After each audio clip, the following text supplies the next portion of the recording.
très vieux sujet. Moi, ça fait, c'est ça pour America, en tant que nouvelle présidente du CISAL, le nouveau maire de Moussi et le vice-président Gemapis, en bassin du Congo, ça fait plusieurs décennies qu'on en parle. Tout à fait. Et là, il se fait. Comme les pales planches d'Aix-les-Bains, on en parlait depuis un certain temps. Oui. Et elles se sont faites. Oui. Et il se trouve qu'il y a aussi ici des pales planches. Exactement.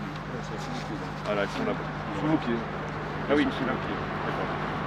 Alors l'introduction, elle pourrait être très simple en montrant juste deux photos d'Aix-les-Bains en juillet 92. Ça illustre vraiment le propos préliminaire. En fait, on est dans un aménagement qui est là pour faire de la prévention des inondations, même de la protection des inondations. Alors quand on fait de la protection contre les inondations, en général, on travaille localement où ça déborde.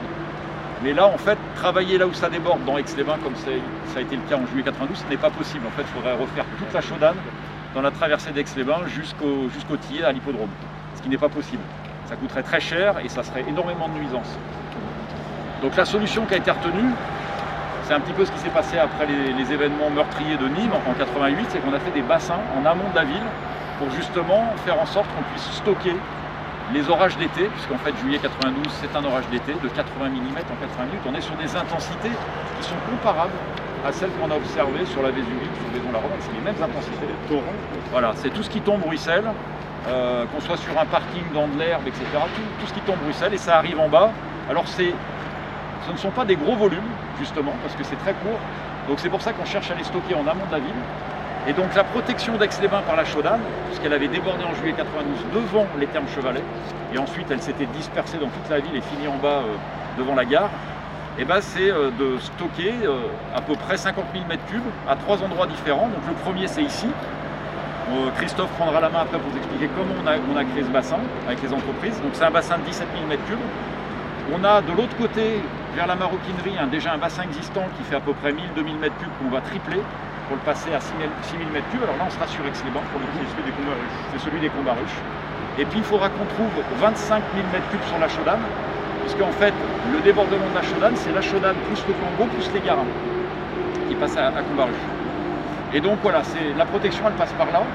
Et ça permettra, et je m'arrêterai là avant de donner la parole à Christophe sur l'aspect technique, c'est que ça va nous permettre, ces trois bassins, alors on envisage de faire le deuxième l'année prochaine, déjà en 2021, on a déjà rencontré le propriétaire de la maroquinerie, on est dans des très bonnes dispositions pour faire des travaux l'année prochaine, avec des financements. Il faut rappeler que ces travaux sont financés par l'État dans le cadre d'un programme d'action de prévention des inondations, avec des fonds, Renaud, excuse-moi, c'est des fonds Barnier, que tu connais je crois, qui ont été inventés en 95 et qui aujourd'hui utilisent les deniers des assurances pour financer la protection contre les inondations. Donc ces fonds Barnier sont essentiels et ils nous apportent 40 à 50% d'aide sur nos travaux. Pour expliquer aussi, nous, en lac, porté par le CISAL. Tout à fait. L'autofinancement, alors le CISAL est maître d'ouvrage, mais l'autofinancement est assuré par l'État et par, l'autofinancement, une fois subvention déduite de l'État, est assuré par Grand Lac. D'accord. Peut-être préciser aussi, Renaud, pour les médias qui sont ici présents, que la Chaudane est à l'air libre jusqu'à Aix, et qu'ensuite elle est Canalisée. Mais c'est justement devant les thermes que Ça saute, ouais. ça saute parce qu'il y a un goulot, je ne sais pas comment dire, d'étranglement, enfin je ne sais pas comment je peux expliquer, et ensuite il y a une sorte de surverse qui va sur toute la ville, et dans le petit document qu'on nous a remis, cela, il y a donc environ 5000 ex-rois qui sont concernés par le risque d'inondation, et des centres un peu vitaux comme la gare, comme les thermes, comme les écoles, Il y a plein de les secteurs lieux de économiques. culte, bref, tout ce que vous connaissez du centre-ville d'Aix-les-Bains qui est en pente par ailleurs, donc ça va vite. jusqu'en bas. Alors il n'y a pas tant de risque de mort, mais par contre il y a des très gros dégâts économiques possibles, et puis Sur surtout les restaurants, les hôtels. Exactement. Vous avez sur la photo qui est là, on voit un kiosque que vous connaissez en dehors des trucs. Là. Bah, évidemment, le mec qui exploitait à l'époque, mais lui, son commerce, il est ravagé. Quoi. Les tables.